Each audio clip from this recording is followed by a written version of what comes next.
thought I would show you my entire plum crop this year. That's it. But it's of interest to me anyway.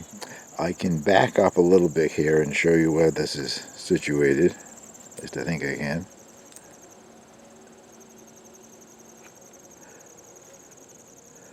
There are 3 trees there. The one that the plum is on is sort of in the center. There's a darker green one behind it and to the left, behind where you can see the bird table. And then to the upper right, there's another one that's, well, keeps trying to die, but it hasn't died yet. It's just a pollinator. I can never remember the name of it, but it's got sort of a Japanese-sounding name. And they say it rarely ever produces a plum, but it's a good pollinator for your other plum trees. I say it's dying. The top of it just looks worse every year, but I've noticed this year that there's 2 or 3 suckers like coming up from the root, and I'm leaving them alone. If the top of it's going to die, we might as well have that come up and bloom and see what it is.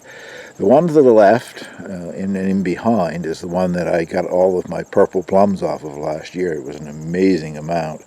I did everything I could do with them and gave lots of them away. This spring it had very few blossoms, it set very little fruit, and the fruit all fell off. There isn't a single plum on it that I can tell. But the one that I just showed you, if I can get back on it here again, that is on that tree in the center. And it interests me. I know when it ripens it will be a little yellow plum. I'm not over there to show you anything in comparison to the size, but right now it's about the size of a large marble. The tree that it's on started life as an apricot tree. I can't recall the exact name, but it had some name that made it sound like it would really survive in harsh winter climates. It was called a Siberian apricot or an Arctic apricot or something like that. It did live for 2 or 3 years, and then in 1 year it got winter killed. It was off in a field here, so I didn't bother cutting it down or digging it up or whatever, and then I noticed that it was coming up from the root. So I thought, that's either the apricot coming back or whatever it was grafted to. And it grew up quickly and then had lots of blossoms, and I didn't have any other plum trees or anything for it to cross-pollinate with, so I wasn't getting anything. But finally 1 year I brought in a branch of plum blossoms from a neighbor's tree, and I got 1 or 2 little plums to set, and when they ripen they're a yellow plum. So it is a plum tree of some sort, but it is a cloud of blossoms every spring. Even this spring it had thousands of white flowers on it. It's a beautiful thing when it blooms. This is only the 2nd time it has ever set fruit, and as far as I can tell it has that 1 plum. So I will take a picture of it later on if it actually ripens or turns yellow before the birds get it or whatever, but I've looked all over the tree, and that's the only one that I see. Well, I've been picking hazelnuts, the most I've ever had, and I'm not quite sure yet if I have them all, but that for me is a successful crop. I've never had more than 1 or 2 or 3 or something on the tree before, but the tree was small. But I'm doing what Woody from Woody's Allotment channel told me to do. I'm bending over the tips of the branches. I do it in mid-August. Makes it form more male catkins. The tree is self-pollinating. It has male catkins and the small, tiny, tiny, tiny little pink female blossom. The female blossoms make it through the winter, but a lot of the male catkins here, the winter wind and cold weather and whatever, anyway, they don't open up. They get winter killed. But with the amount that formed on it last year, and the same idea is happening this year, the majority of them made it through the winter, and so I got a good pollination. And I'm hoping I'm doing the right thing by picking them now. I've been told that they will ripen or continue to mature or whatever after you pick them. A video that I watched not long ago, a lady was picking all of hers because she was concerned that the squirrels would get them, and she says that it's no problem. She's done it before. They continue to mature. That's some kind of a bug there that I'm getting rid of. That also reminds me, a friend of mine was telling me just last week sometime that years ago he had some. He picked them and put them in a wooden bowl, the same idea, waiting for them to ripen, didn't want the squirrels to get them. Forgot about them. A couple of months later, he had the bowl up on top of the refrigerator, I think he said. A couple of months later, he thought of it and got it down. They had been eaten by some sort of a worm that must have been inside of them to begin with. And not only that, but the worms were eating the bowl. So I'm going to keep a close eye on these things. I want to show you the tree so I can explain to you why I don't know if I got all of them. I have 3 trees. This is the oldest one, probably a couple of years older at least than the other 2. That shorter one that you can see a piece there is the second one, and behind that there is a third one. The third one isn't growing at all like these, I think because it isn't getting the sunlight. This is the south-facing side, and I think this tree and probably that one there are shading it out. But it's getting taller, so there's hope that it will branch out and become nice like these are. But in case you didn't know, hazel trees are more a large shrub than they are a tree. Several stems, and they keep adding more stems. This one's probably got 20 or more. And that's, well, probably not maximum height, but that's close to maximum height. And the foliage is so dense, I spent a good hour going around it and in between them and everything, trying to find all of the hazelnuts. I think I got them all, but I'll keep an eye on it as the fall progresses and when the leaves start dropping off, if I see any more, like, funny, that wasn't intentional, but there's 2 more that I just looked at and saw there. They hide behind leaves and it's hard to see them, so there probably are more. I'll keep looking at it and maybe I'll pick a few more before the fall's over with. Well, if you watched my video, I don't know, maybe 2-3 weeks ago, I showed you what I do with Brussels sprouts to get the sprouts to start to bulk up so you can have something to harvest at the end of the season. I cut the growing top off of the plant, and that forces it or whatever, but the plant then starts to put its energy into the sprouts rather than growing taller. Well, we had a heavy rainstorm after a long dry summer. We had a day of heavy rain about a week ago, and I want to show you what happened to my sprouts. Well, I only have 4 sprout plants, but this is where I cut the top out, and this was, I don't know, 6 or 7 Brussels sprouts, and they opened up immediately and started to grow like a big loose cabbage because of all the sudden influx of water that the plant received. Down below, I should cut that off, I think I will as soon as I finish this video. Down below that, I do see more small sprouts forming, so I do have the chance, I guess, of having something to harvest. It may not react quite so strongly to the next rainstorm. It's just that I've been keeping them watered all summer, but they had never had that amount of rain, and they just, boom, burst open. I have had that happen with cabbages before. Nice cabbage looking really nice in the fall, and you forget to harvest it, and you get a heavy rainstorm, you go out and they've all split open. They're not a total loss, but you've got to use them immediately because they won't store, so you have to get busy and make sauerkraut, I guess. I think I will just cut all of that off of there and hopefully get a few more down below. As I said, I only have 4 plants anyway. I wasn't expecting a large harvest, but nevertheless, there were 4 good-looking plants, and this is what happened to them. Well, to finish this video off, I thought I would make some sauerkraut using my Mason Tops kit that I've used a couple of times in my videos. And after I've got the sauerkraut into bottles, I thought maybe I would try the dilly beans and the jardiniere mixed vegetables that I have done. Haven't actually had a chance to try those yet to see what they're like. The instructions say to use a tablespoon of salt in this, and that's for making 1 quart-size bottle, and I'm going to try to make 2 750 milliliter bottles, so that's 1.5 quarts or so, I guess. I got 2 tablespoons in there of fine salt, but I may not use it all. And for seasonings, you can add many things. Once again, it suggests caraway seeds, and just the thought of that makes me sick. So I have got a 1/2 teaspoon of mustard seeds and a 1/2 teaspoon of celery seeds that I'll add for flavoring. And it says to reserve a leaf. I think that is for the final part of this. You use the leaf to hold everything down below the brine. Plus, of course, that weight thing that we do with this. So, instructions were to quarter it, and it says about a 2-pound cabbage, and that's what this is. It's 900 and some grams, so right around 2 pounds. Take the core out.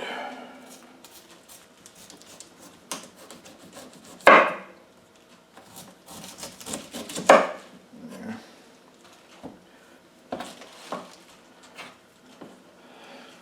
Lots of leftover pieces for the chickens.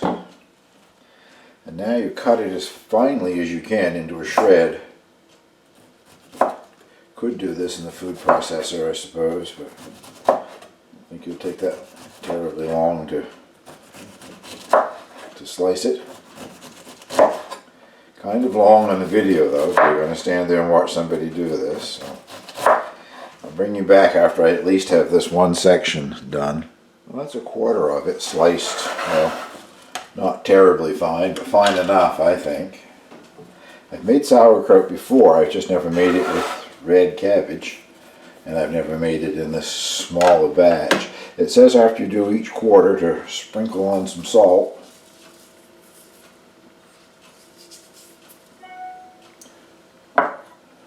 And some of the seasonings. In case the mustard seeds and celery seeds. I'll bring you back when I've done all these and have the bowl ready to go on to the next step. I used about 3/4 of the salt and all of the spices that I used, mustard seed and celery seed. Now it says to toss it to get the salt evenly distributed.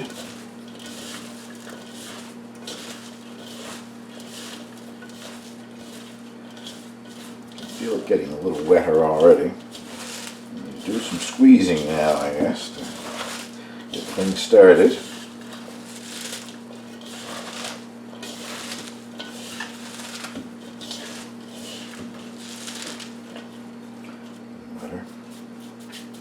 Salt all over my hands now.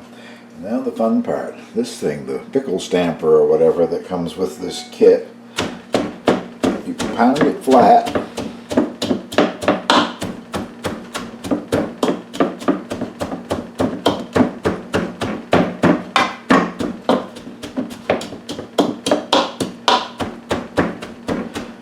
That's probably not as flat as it should be, but I won't keep you on here using up video making this thing too long, but you pound it flat and then you loosen it up, and you keep doing that until you've got quite a bit of juice coming out. So I'll bring you back when I have quite a bit of juice coming out of my cabbage, if I'm not completely purple. Well, I have been pounding for quite a while, and it says when the cabbage is wet and juicy, I guess that's probably wet and juicy, to start packing it in a jar. I'm using this thing that I use for canning. It makes it easier to get it in the jar, I guess. A couple of handfuls or whatever at a time. And then with this thing again, pack it down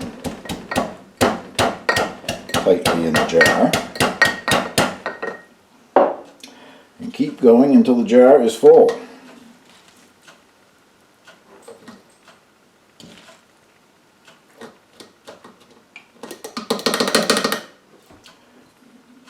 Not full. It says actually to the shoulder. Well, I'm sorry. The jars that I'm using don't have any shoulders. It's just straight up and down. But I know what they mean. You've got to leave room for the cabbage leaf that's going to keep all the small pieces from floating to the top. And then you have to put the thing they call the pickle pebble in that will hold it all down below the brine that's hopefully going to develop eventually.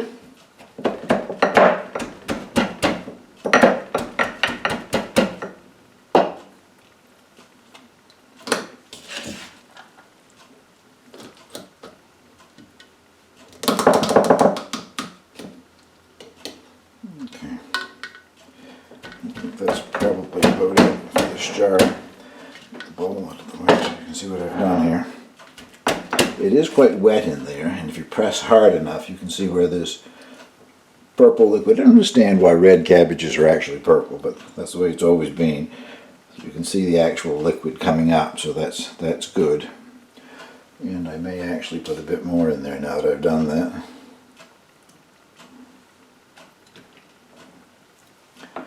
Now, it says to take the cabbage leaf that you saved. I don't think it has to be all that accurate, but to cut around the bottom of the bottle, making a round that is roughly the same shape as the bottle, I guess. And put that in on top. Put the pebble. That will hold everything down eventually. Actually, you just press a little bit now in this brine that comes up, so that's good. One of these things, I can't remember what they call those things, but works very well. Actually, I was expecting it to expel liquid with the other two that I've done, and there's never been a thing come out of them. These are a great little job here. And if in a few days' time it should produce even more brine. If it hasn't, you can mix half a teaspoon of salt in a half a cup of water and add that just so that everything is covered with a brine. But this is already quite juicy, and I think it's going to work all right the way it is, but we'll know. I'll do the second one, and then I will come back and we'll do some taste testing on the other things that I've already done. Well, I didn't even try packing the remainder of this into a jar because I realized there's nowhere near enough even to half fill one. And one of the suggestions is if you have some left over that won't fit in a jar, is to mix in a little olive oil and use it as a salad. And I've already done that. It's a bit salty, but it does taste good with the olive oil, so I'll try to eat most of that up as a salad. Both the dilly beans and the jardiniere have finished their fermentation, so I've removed this airlock gizmo, which I know has a name, and I can't bother to look it up.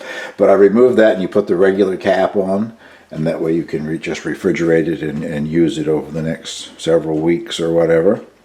So for the jardiniere, I took out a piece of carrot and one of my sweet yellow peppers and a piece of cauliflower.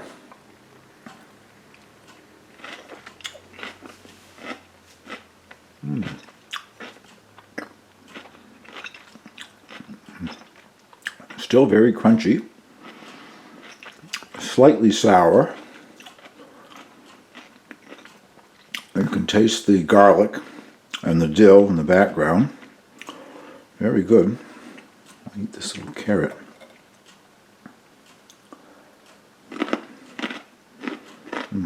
Maintained a lovely crunch, that's for sure, almost like they were still fresh out of the bag. A nice background flavor of the dill and the garlic. I'll have a go at some dilly beans here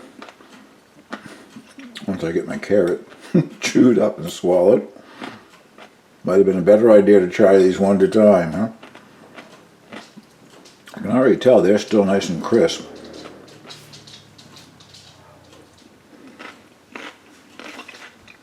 Oh yeah. Those are taking on a much stronger dill flavor than the jardiniere has. Really quite good. Well, so far these things I think I would call it a success. I love sauerkraut, so I'm anxious to see what that will be like. And that can be several weeks to 2 or 3 months before you eat it. I will leave it out in a dark place, dark cupboard at room temperature for at least 2 or 3 weeks.